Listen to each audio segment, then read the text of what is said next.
वर्णों के उच्चारण स्थल के अनुसार नासिका से अ का उच्चारण होता है। कंठ से अ, क, ख, ग, घ, ग, ह ध्वनियों का उच्चारण होता है। तालु से ई, च, छ, ज, झ, न्य, य, श ध्वनियों का उच्चारण होता है। मूर्धा से री, ट, ठ, ड, ध, अन, श ध्वनियों का उच्चारण होता है। दंत से त, थ, द, ध, न, ल, स ध्वनियों का उच्चारण होता है। ओष्ठ से उ, प, फ, ब, भ, म, व ध्वनियों का उच्चारण होता है। ओष्ठ और कंठ से ओ और औ का उच्चारण होता है।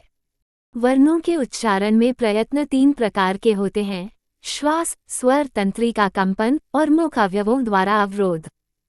अल्पप्राण वे वर्ण हैं जिनमें वायु कम निकलती है, जैसे क, ग, प, ब, त, द। महाप्राण वे वर्ण हैं जिनमें अधिक वायु निकलती है, जैसे ख, घ, फ, भ, थ, ध। सघोष वे वर्ण हैं जिनमें स्वर तंत्री में कंपन होता है, जैसे ग, घ, ड, ध, ज, झ। अघोष वे वर्ण हैं जिनमें कंपन नहीं होता, जैसे क, ख, च, छ, ट, ठ। स्पर्श वे व्यंजन हैं जिनमें मुख अवयवों का स्पष्ट स्पर्श होता है, जैसे क, ख, ग, घ, च, छ। संघर्षी व्यंजन वे हैं जिनमें वायु रगड़ खाते हुए बाहर निकलती है, जैसे स, श, श, ह। स्पर्श संघर्षी व्यंजन वे हैं जिनमें पहले टक्कर फिर रगड़ होती है, जैसे छ, छ, ज, झ। अंतःस्थ व्यंजन वे हैं जो स्वर और व्यंजन के मध्य होते हैं, जैसे य, र, ल, व। उत्क्षिप्त व्यंजन वे हैं जिनमें जीभ मूर्धा को छूकर झटके से लौटती है, जैसे ट, ठ, ड, ध, अन। संयुक्ताक्षर जैसे क्ष इक्वल्स कर जोड़ श, त्र इक्वल्स त जोड़ र, ज्ञ इक्वल्स ज जोड़ न्य होते हैं। रूढ़ शब्द वे हैं जिनके खंड नहीं हो सकते, जैसे रात, घर। यौगिक शब्द 2 रूढ़ शब्दों से मिलकर बनते हैं, जैसे पुस्तकालय। योगरूढ़ शब्द वे यौगिक होते हैं जिनका प्रयोग विशेष अर्थ में होता है, जैसे पंकज। तत्सम शब्द संस्कृत से ज्यों के त्यों लिए गए हैं, जैसे सूर्य, पत्र। तद्भव शब्द संस्कृत से विकसित होकर हिंदी में आए हैं, जैसे कृष्ण से कान्हा। राजभाषा का प्रावधान भारतीय संविधान के अनुच्छेद 343 से 351 तक किया गया है।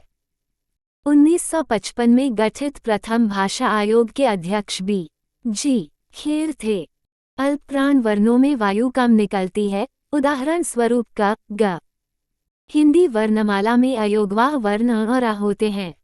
क, गज, फ जैसी ध्वनियां अरबी फारसी भाषाओं से ली गई हैं। हिंदी में वर्णों की कुल संख्या 52 मानी जाती है। अघोष वर्णों में स्वर तंत्रियों में कंपन नहीं होता, उदाहरण स, य, र, ल, व को अंतःस्थ व्यंजन कहा जाता है। प्रयत्न के आधार पर ल को पार्श्विक ध्वनि माना गया है। महाप्राण वर्ण व्यंजन वर्ग में दूसरे और चौथे वर्ग से संबंधित होते हैं। क्ष वर्ण कर और श के योग से बना होता है।